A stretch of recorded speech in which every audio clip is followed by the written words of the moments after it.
അതിന് ഡിവൈഎഫ്ഐ 2 ജന്മം കൂടി ജനിക്കണം. ഡിവൈഎഫ്ഐക്കാരല്ല, ആരാണ് അവന്മാർ ഇവിടുത്തെ?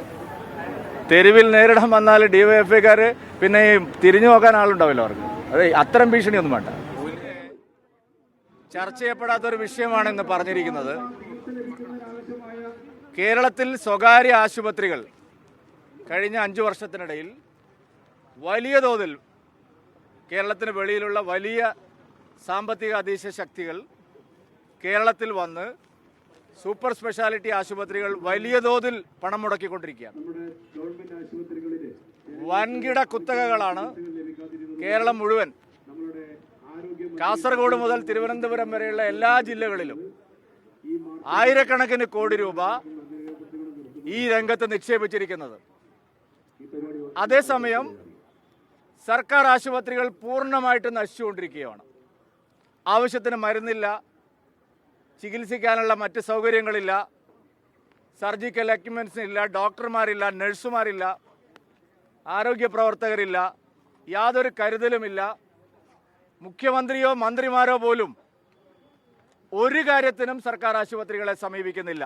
ദയനീയമായൊരു ചിത്രമാണിത്. കേരളത്തിലെ ഒരു മന്ത്രിയും സർക്കാർ ആശുപത്രിയിൽ ചികിത്സ തേടുന്നില്ല. മുഖ്യമന്ത്രിയോ പാർട്ടിയുടെ ഉന്നത നേതാക്കളോ അവരുടെ കുടുംബാംഗങ്ങളോ പ്രസിദ്ധമായിട്ടുള്ള കേരളത്തിലെ സർക്കാർ ആശുപത്രികളിൽ പോകുന്നേയില്ല. അത് നൽകുന്ന സന്ദേശം വളരെ വ്യക്തമാണ്. പൊതുജനാരോഗ്യ മേഖലയെ പൂർണ്ണമായിട്ടും തകർത്ത് കോർപ്പറേറ്റുകൾക്ക് വേണ്ടി വിടുപണി ചെയ്യുകയാണ് ഈ സർക്കാർ. ഇപ്പോൾ കാണുന്ന എല്ലാ പ്രതിസന്ധിക്കും അടിസ്ഥാനപരമായ കാരണം അതാണ്.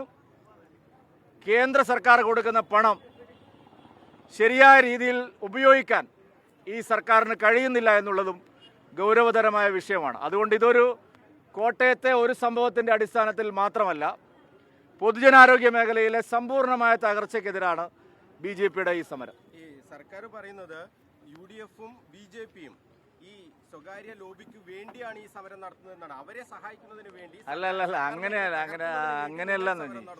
UDFും BJPയും വിചാരിച്ചിട്ടല്ലല്ലോ ആയിരക്കണക്കിന് കോടി രൂപ മുതൽ മുടക്കി വൻകിട കുത്തകകൾ കേരളത്തിൽ ആശുപത്രികൾ തുടങ്ങാൻ വേണ്ടി വരുന്നത്. ഈ സർക്കാരിൻ്റെ നയം മനസ്സിലാക്കിയിട്ടാണ് അവർ ഈ രംഗത്ത് നമ്മളൊരു കാര്യം ആലോചിക്കണം. സാമ്പത്തിക രംഗത്തെക്കുറിച്ച് അറിയുന്ന എല്ലാവർക്കും അറിയാം. അടുത്ത 20-25 കൊല്ലത്തെ ഏറ്റവും വലിയ ലാഭം ഉണ്ടാവുന്ന ബിസിനസ് ആശുപത്രിയും അതുപോലെ അതുമായി ബന്ധപ്പെട്ട ആരോഗ്യ ബിസിനസ്സാണ്.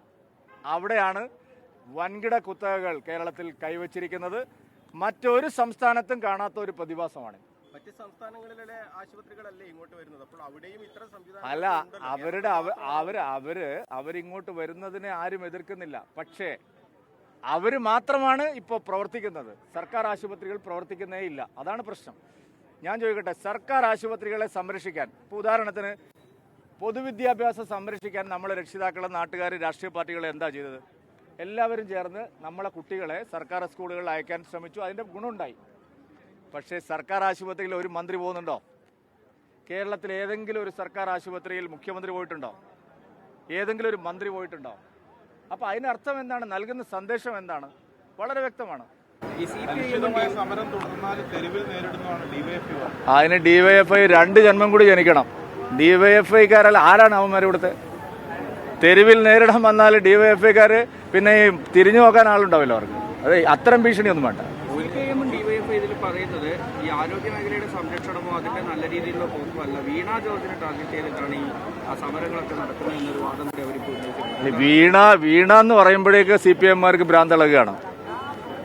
അതാണ് ഇപ്പോഴത്തെ പ്രശ്നം. വീണ എന്ന് കേൾക്കുമ്പോഴേക്കും ഇതൊരു വീണ ജോർജിനെതിരെ മാത്രമുള്ള സമരമല്ല, ഈ സർക്കാരിൻ്റെ നയത്തിനെതിരായിട്ടുള്ള സമരമാണ്. സർക്കാർ പൊതുജനാരോഗ്യം തകർത്ത് സ്വകാര്യ മേഖലയ്ക്ക് വേണ്ടി നിലകൊള്ളുന്നതിനെതിരായിട്ടുള്ള വലിയ ഒരു ആശയപരമായിട്ടുള്ള പോരാട്ടമാണ്.